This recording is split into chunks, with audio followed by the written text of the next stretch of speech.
Two football geniuses walk into USC's football practice. The first one says offense. The other says defense. Both of them have one goal.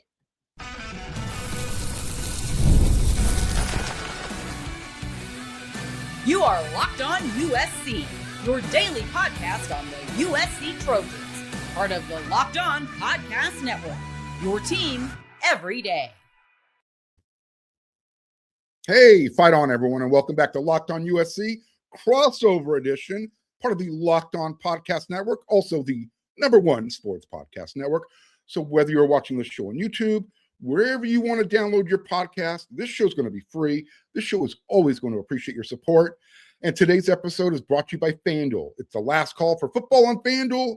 If you're a new customer, you can bet just $5. You're going to get $200 in bonus bets if you win. Welcome back to another episode of Locked On USC. I'm your host, Marc, credentialed media member. Also, I write for WeAreSC.com. That's Drake Toll, host of the Locked On Big 12 show, the play-by-play guy for the Savannah Bananas. And he also knows Gary Patterson as well as someone can. So it's kind of like the old tastes great, less filling debate, Drake, which is better. When Gary Patterson was TCU's head coach, Lincoln Riley was 7-0 against him, going against now his new defensive coordinator. Yeah. So I guess if you can't beat him, join him. I figured, look, if Trojan fans want to know what they're getting with Gary Patterson, Drake Toll is probably a really good source. The two you guys worked together on Locked On's Game of the Week show this past season. Look, Drake, I've been talking about Coach Gary Patterson now for over a week when I got word that he was Riley's first choice. Yeah. First question for you, buddy.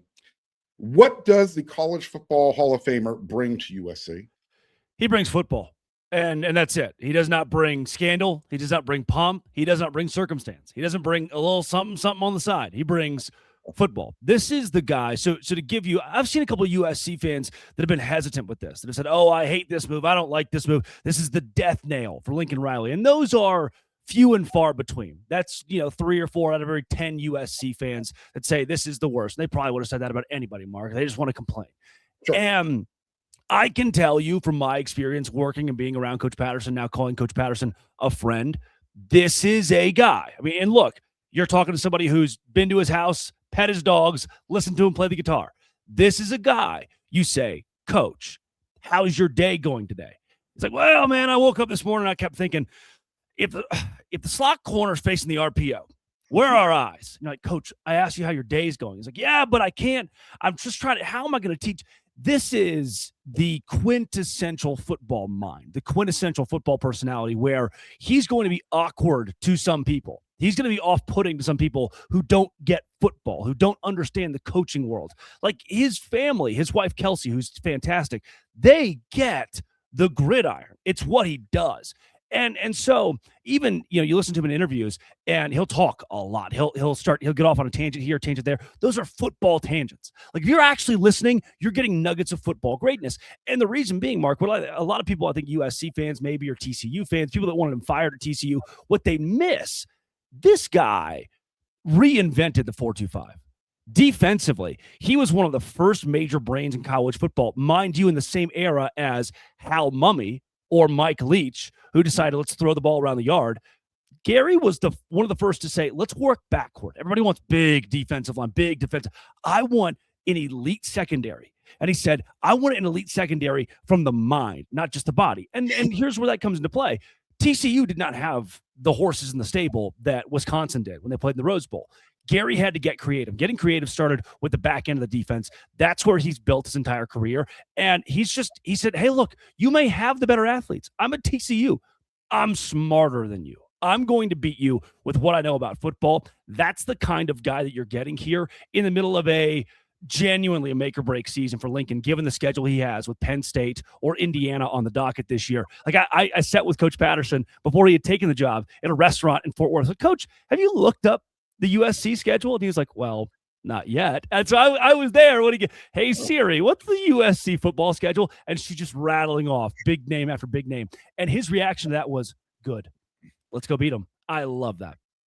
Okay. That should get USC fans excited. I agree. They need somebody who's just, I live, breathe, sleep football. My life is good when I'm living, breathing, sleeping football. So I like that. I like that answer a lot. Let me ask you this, because you brought up the Rose Bowl game against Wisconsin from years back. How much better can Gary Patterson's 4-2-5 defense be with elite talent compared to, I'm not saying he didn't have elite talent. He's a great evaluator at TCU, but he wasn't pulling in the elite guys, the 4-stars, the 5-star guys. What you're looking at is a coach who took the 2 and 3 stars and made them 4 and 5-star college football players. We talk about it a lot in the Big 12. You're looking for coaches and programs that can take lesser talent and turn them into great college football players. USC, you're taking great high school football players and making them elite college players who are eventually elite pro players. You're giving access to a different caliber of athlete. What that means, Marc, is Patterson has the same mind for football, and he has the same developmental skill. However, on the flip side of that, he didn't have the 5-star access he's going to get with USC. Another nugget with this. People will look at his tenure at TCU and say, he was fired at the end and it didn't work out. And there's so many, there's an ebb and a flow and all of that to how college football and the behind the scenes in the kitchen, how that works, right? Marc, here's a big piece of that. The day Gary lost his job, he had 1 full-time strength and conditioning staff member. When the next guy came in, his first day, he had 4 full-time strength and conditioning staff members. So what you're getting with Gary Patterson is a guy who did more with way less, even for a TCU standard, way less. And it's just because at some point he said this, the voice gets old. They want a new voice. They want to do something in the program. And that's kind of the way it went at TCU. He didn't have the bells and whistles. Now that he does, watch out. Well, it sounds like he is probably the right guy for this job. I mean, based on his resume, he checks all the boxes you're looking for. Yeah. So let me ask you this question. We'll close this segment out with this. It was kind of, I know there were reports out there that USC is, working to finalize a deal with Gary Patterson. Based on your intel, because like I said, I've been talking about this for well over a week. Yeah. In your, Coach GP, how long have USC and Patterson been in contact? Because it sounds like this was Lincoln Riley's first choice, and he kind of just stuck with it. And it's just, I don't know why it's taken this long to get the name on the dotted line, but it finally happened. So Marc, I'll give you we'll really go behind the curtain with this one. Let's do this. This has been over 3 weeks. It is. I saw a tweet from, I think, On 3 that said they moved quickly. They did not move quickly. This was both sides checking the boxes. Let's go P's and Q's here. Let's make sure we are very thorough with this. And Coach Patterson's done that his entire career at TCU. He told me, and I think he'd say this publicly, with his staff at TCU, he would tell them, he said, hey, if Notre Dame calls and they want to hire me as the head coach, I look at the 9 guys in the room who are my assistants and I say, I don't know if I want to do it. Do you guys? And they all say no. He made career moves based on the families, the people in his life. He made this move based off his family, the people in his life, his wife, Kelsey, and that decision-making. Marc, and he wanted to be as faithful to his current commitments as possible. Here's a story you'll get nowhere else.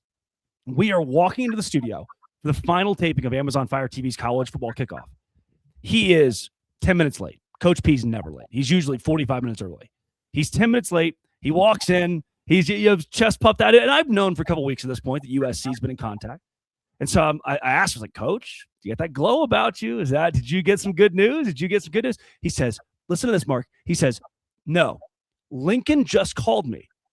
I didn't answer the phone because I've got to tape this show with you cats.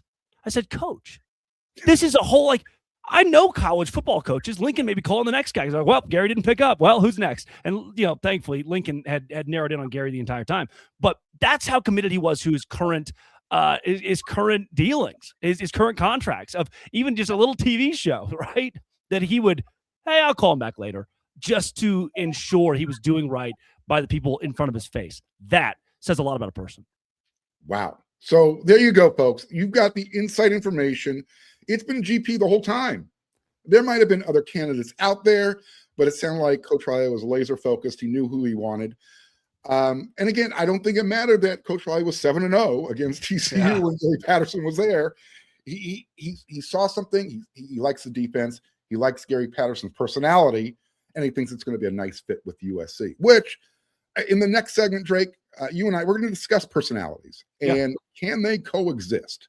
And the third segment, we're going to see, has he been away too long? You can maybe assuage those concerns. That's all that's coming up next.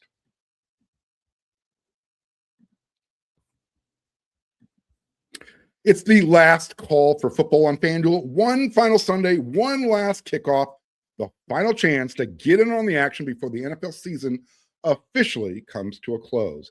This is Super Bowl 60, and FanDuel is making sure you're right in the middle of it with a very special offer just in time for the biggest game of the year. Whether you're backing the favorite, riding the underdog, or building one last same-game parlay, this is the game everyone's been waiting for. This is where predictions turn into plays, stats turn into storylines. Every snap just feels a whole lot bigger. It's the perfect way to cap off the season and make the Super Bowl even more exciting from kickoff to the final whistle. If you're a new customer, bet just $5 and get $200 in bonus bets if you win. Make it count, because after the Super Bowl, the season is over.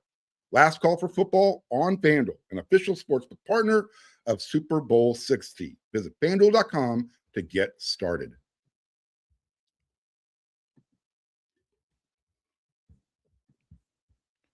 Thank you one more time for making Locked On USC your first listen of the day, and thank you for helping make Locked On the #1 sports podcast network. This is a message for my everydayers who listen to Locked On USC on their favorite podcast platform. They hate looking at this face. I get it. Look, you already live USC every day, all day, 24/7, 365. Here's a chance for you to kind of level up. Go ad-free. You can join the Everydayers Club today. You're going to get Locked On USC with no interruptions. You're going to get the members-only Discord access. And you're going to get more than just that. And you can get it all for just $5 a month, $50 a year. And if you need more information, check out the link in the show's description page. All right, Drake, agree or disagree? I think Gary still has that head coach mentality, not to mention he's kind of an in-your-face type of guy. I think it's going to be interesting to see how this all plays out with Coach Riley's. He's more of a control everything type of personality. He's got to know what everybody's doing, doors closed, sound off type of guy. One of the things people question Coach Riley about is, can his defense be physical? Especially when it's practicing against, and I'm using finger quotes, a pass-happy offense. First question for you. Is the 4-2-5 a physical defense, and it requires great safety production? How difficult is this defense to learn? It's incredibly difficult to learn. It's one of the hardest concepts that a coach could put out there. And I'm not saying that to slight Coach Patterson. I'm saying that because Coach Patterson has sat me down and tried to walk me, the guy who did really well in the ACT and got a degree from a private, accredited school. But I say that to say there's one man that can teach it different than anyone else. Because so we sit down, Marc, and this is one of our first shows we do together, one of the first times we've met. And again, you say, "Hey, Coach, your collar's a little wonky. Can I fix it for you?" And he'll go, "Let me talk to you about 4-2-5." You're like, "No, let me fix your collar." He's like, No. We're going to start safety in. And so when we're having these conversations, this was the first time we met, having these conversations, he told me bluntly, he said, "Listen, I will walk in right now to any college football program in the country, any high school football program. I can walk into a middle school program. You give me 3 days, any kid, you give me 3 days, any kid, I can teach them this. I can teach them this. If they will sit and focus for a second," and he'll have a lot more than 3 days at USC. He said, "I'll teach them this." The problem with this defense, with the 4-2-5, the way Gary does it, he said, the issue is not the kids. He said, a lot of times it's the coaches. I go in, I spend 3 days. The kids are like, "Oh, I'm excited by this. I feel like I know something the offense doesn't know. I feel like I can read where the offense is going. I can read their play based on where my positioning is." He said the issue is the coaches give up. A lot of the times these coaches are like, I don't know if I understand. He said it's almost easier for the kids to conceptualize it when I'm teaching it than it is for coaches to be able to grasp it and teach it themselves. So you've got your hands on one of the few people in the world that has the knowledge. He has the ability to teach that knowledge to any college football player, any staff in the country. That's the beauty of what Coach Patterson's going to bring to USC is he's one of one in the category of making this digestible and easy to understand. Now, here's what it doesn't change. If you're 6 inches off where he wants you to be, you will fail. If you're a foot off of where you are supposed to be. You will miss the tackle. The play will break. It is a very tactical, specific defense, and it requires a lot of buy-in. But with that buy-in, he got at TCU for 21 years. They won the Rose Bowl. They won the Peach Bowl. They reached brand new heights for the university. And Marc, I'll address the personality thing. My first day meeting Coach P, I mean, I'll really go deep on this one. When I was at Baylor, when I was a student at Baylor, when he got fired, I tweeted out, "No condolences. See you later, Gary." Something along those lines, right? I was just some stupid college kid. Little did I know we'd work together. And the day we announced we would be working side by side, that morning we were going to meet for the first time. And before, about an hour or 2 hours before we met, my flight's still in the air, the tweet resurfaces. It lands itself on his desk. And I think, oh no, here's one of the most intense college football coaches of the last 2 decades who I'm about to meet for the first time. And our first impression is I've just, tweeted at the guy how happy I am he got fired.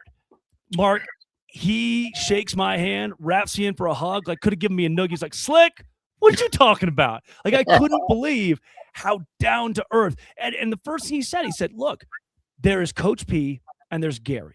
Coach P needed to win and do what it took to win on the football field. Gary has a guitar in his hand and is excited to hang out with his dogs and his wife, Kelsey. He loves to golf." So there's a distinct difference there. And what that means when it comes to Lincoln is he's a malleable character in these positions. He'll be very intense. He'll bring an intensity to the defense, no doubt, a physicality to the defense, but he's malleable in the way that he doesn't need to be head honcho. Here's another example, Marc. When he went to Texas as the special assistant off the field guy in the background, did the same thing at Baylor.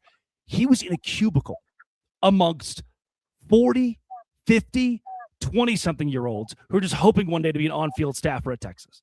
He said, "I don't want to be on the field. I don't need to be in the middle of the OC, the DC, the head coach meetings. I want to be right there with the 24-year-old GA who dreams of being a head coach. I want to be in his cubicle next to him answering every question he has." He would drive to Waco, Texas, 90 minutes every day, 90 minutes and back every day to talk to the 25-year-old GA to make them a better head coach one day. He didn't want to help the top level. I'm not here to be Dave Aranda's replacement. I'm here to ensure the kids are in a great spot player-wise and the kids are in a great spot coaches-wise to grow them up. He didn't need to be the main character. That's what people need to know and often get wrong about GP. Well, maybe you kind of just answered my next question ahead of time. So one of the things that's been in play is that, at least speculated, is that Coach Riley wanted to keep the existing staff that's already in place under him in place, regardless of who the new DC was going to be. Let me ask you this, just knowing Gary Patterson. Should a defensive coordinator have a say in who is on his side of the ball as far as his assistant coaches? Because right now there's been one casualty, and it's Doug Belk, a former defensive coordinator who was in charge of USC safeties. I understand, Gary Patterson specializes in the safety group, but should he have a say in who some of his underlings are, so to speak? Yeah, this is me speaking, not Coach P, but based on what I know of Coach P for this one. And that is, I asked him that question a few weeks ago. "Hey, Coach, who would you bring? Who do you want to bring?" And I don't think his first call is, "Let's get the band back together. Let's bring all my old assistants from TCU, bring them to USC and recreate that." He's got the knowledge himself to do it. And so he mentioned to me 1 or 2 names that you would have never heard of, that I'd never heard of. Young upstart coaches who he's seen in his past that he would love to build into great college football minds at a place like USC or a place like TCU or Baylor or wherever he goes.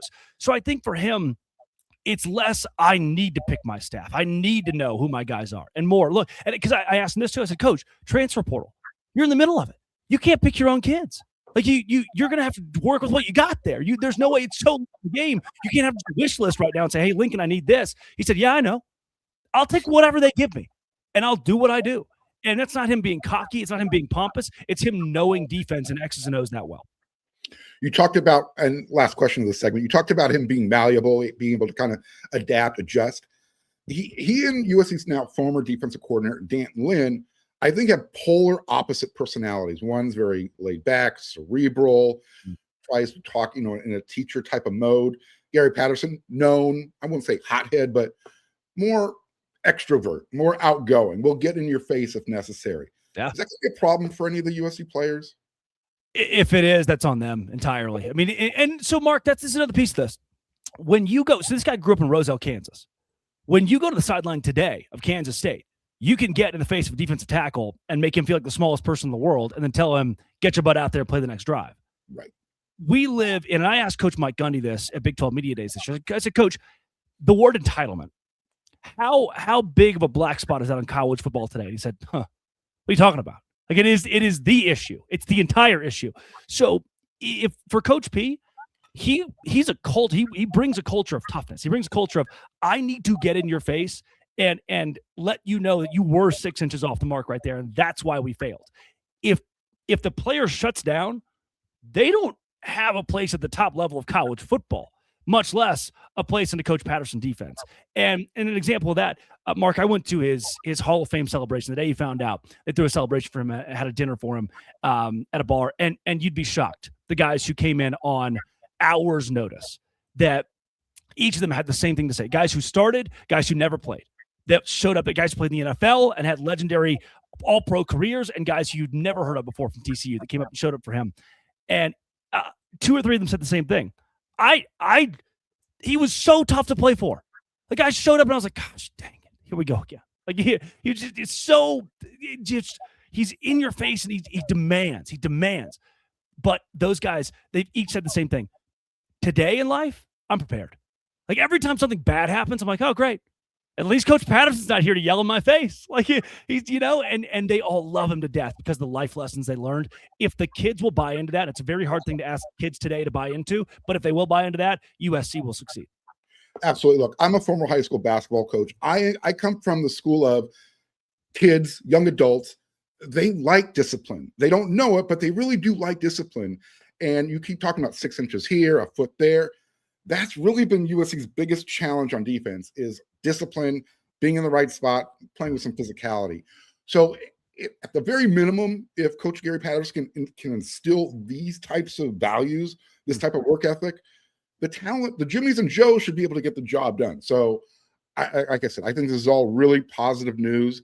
Love what you're explaining to everybody. And hopefully those Trojan fans who are on the fence, they can, maybe swing their leg back over and get back on the right side of things, because I think this is going to be positive. I really do. So we'll see how it goes. I'm looking forward to my first opportunity to talk with Gary Patterson, other than that little glimpse that you and I had during the game of the week. Didn't see out USC's way, but whatever. I'll get that chance sooner than later. Okay, we got one more segment to go. As I mentioned, Coach Gary Patterson, he's been away as a coach for 5 years now. Call it a sabbatical, so to speak. I'm going to ask you if that's going to cause any challenges for the coach to kind of get back into the game. That's all coming up next.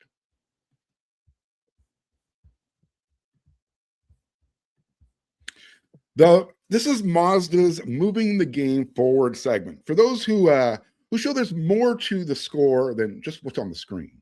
There were lots of highlights during the 2025 season, including that fake punt on 4th down against Northwestern, backup quarterback Sam Heward. That caught the country's attention because of how it was done. These plays remind us what really takes the base to the bar. It's that extra work off the court, dialing in every detail, giving it that extra fire. That's grit, and I never quit. At Mazda, they put the same passion into every model. Highlights make the reel. What it took to get there makes it count. There's more to a Mazda because there's more to you.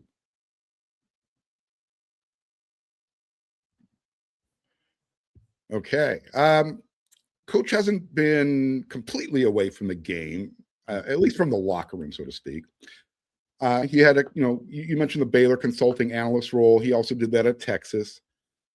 Is Coach Gary Patterson ready for the NIL transfer portal version of college football? You touched on it briefly. Is he ready for this? Absolutely. Because the 4-2-5 doesn't change. That's the beauty of this, Mark, is he could take a middle school team and it would not alter what he wants to do defensively, working from the outside in. And what's so cool, I've listened to some defensive greats talk, and even not so greats, like Dave Aranda is an example of this, who won the national championship as a D coordinator at LSU. He would say in press conferences at Baylor, which was taboo at the time, I study Gary Patterson's film. I used to watch his VHS tapes because he is a genius on the backside of a defense, a genius when it comes to the secondary. That's the kind of guy we're dealing with. So if the concern from a USC fan, and listen, as much as I'm a Gary Patterson supporter, as the guy with a microphone who's paid to be a journalist and paid to talk about this from an objective standpoint, yeah, he's not been a guy calling a defense on the sideline in 4 or 5 years. That's something that's you're gonna ask that question. And what you need to know behind the scenes, I walk into his home office for the first time, and I'm setting him up for a Zoom call with Coach McGuire at Texas Tech. We're doing a big show that week with Coach and about the Red Raiders. And I look over, there's this rack of 20 jerseys, NFL jerseys from former players that have signed them and sent them to him. And next to that rack is this little rickety table that has box after box after box. And they all have the exact same thing in them. You take the lid off, they have it's just patterned. And they're these legal pads, these yellow legal pads.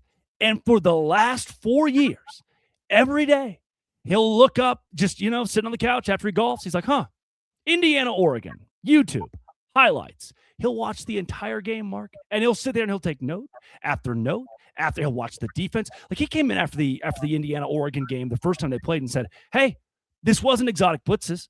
This wasn't getting cute. This was Indiana dominating, and here's how they did it. And he walks us through the blueprint of Curt Cignetti's defense because he can read it like a different animal. The way he sees football, he can read it. That's how he stayed in shape, in football shape, is keeping up with the game. So, somebody's going to push back and say, oh, well, if it's just the old-fashioned 4-2-5, it's just him never adapting, then surely you'll die. He's adaptable with keeping his same principles, no doubt. And he's adapted by watching college football like a hawk these last few years. And Mark, when it comes to the transfer portal, again, I think his message would be, give me anybody. Give me anybody. I can teach them how to do this. All right, well, let's look at it from a different angle. I was going to ask you a different question about, will he be rusty? Is he going to be a square peg trying to fit into a round hole? He's from the Midwest. He spent most of his coaching career in Texas. Yeah. Can he adapt to the LA lifestyle? LA is a big city. We support winners or we don't show up type of thing. Can he adapt to that? Yeah. What's so cool about that, it's a great question, Mark, is in Fort Worth, Texas, which, forgive me if you're from Fort Worth, it's kind of Dallas, Texas. Sure. It's not, right? It's not. But in Fort Worth, people love to, no, we're Fort Worth. We're Fort Worth. But Mark, it's kind of Dallas. Like they're going to the Cowboys games, going to the Mavericks games. In Houston, for example, right? People are going to the Astros. They're going to the Texans. They're going to the Rockets. They're going to the Houston Symphony Orchestra before they go to Houston football. In Dallas, Fort Worth, they're going to the Stockyards. They're going to the Cowboys. They're going to the Rangers. They're going to the Stars. They're going to, and that list goes on. To beat TCU and fighting for airtime against not just SMU across the way, but the entire conglomerate of things to do in Dallas, brutal. So there were Saturdays where fans just didn't pack the stadium out, didn't sell the stadium out for a top 10, top 15 TCU team. At USC, if that's the case, he's the kind of guy that's like, look, if one person shows up, great. If nobody shows up, great. What he's more worried about is the matchup itself. An example of this is here. His first game, and I'm going to get the first number incorrect, but it's close to this. His first game against Mike Leach. He gets up quickly, like 14-0, 21-0. He's like, I did it. I figured out how to beat Mike Leach. I got you. He lost 70-35, Mark. 70-35. 2 years later, they play again. And right. He said, I spent a year and a half. How do I beat this offense? The How Mummy Mike Leach. How do I beat this offense? Final score of their next game was like 12-3. Gary Patterson at TCU beat Mike Leach and Texas Tech in a massive upset, 12-3. And he gets to the podium after the game and he says, speed, baby. And he doesn't care about the crowd. He doesn't care about the lights. He doesn't care about the paparazzi. He's like, hey, I'm just doing the game. And obviously it takes a different kind of mentality to coach at USC. So we'll see if Coach Patterson can, if the bright lights do actually get to him. Well, assuming, and I think we are assuming that he's going to be a net positive for USC, especially defense. You combine his personality. USC is also upgraded at special teams with Mike Eckler. Yeah. I think Coach has the itch to be a head coach again. I don't know, maybe you can agree or disagree. Is he, I don't want to say he's using USC to get back to a head coaching thing, but what are his end goals? He's just a few wins away from reaching that 200 win milestone. Yep. He's been pretty public with those who will listen that, hey, the Hall of Fame was a big thing for him, taking a couple years off and letting it rest because college football is so tumultuous. It was important. And so now that he's in the College Football Hall of Fame, that 200 mark is great. And so a big piece of this, Marc, he loves Fort Worth. He loves Texas. He loves the Metroplex. I think eventually he will retire there 20 years from now. I mean, I don't know if he'll ever truly retire, but I do think somewhere deep down he wants to get to 200. He really would love 200. USC's not a stepping stone. USC's a place to win. And he understands that, look, if this team goes 4-8 next year, Lincoln Riley's fired. That's not – you're a human being. You know that. This isn't – I know. I get it. Yeah. Coach Patterson's not the guy who's like, no, we can sell 4-8. Maybe we can get – no, he knows.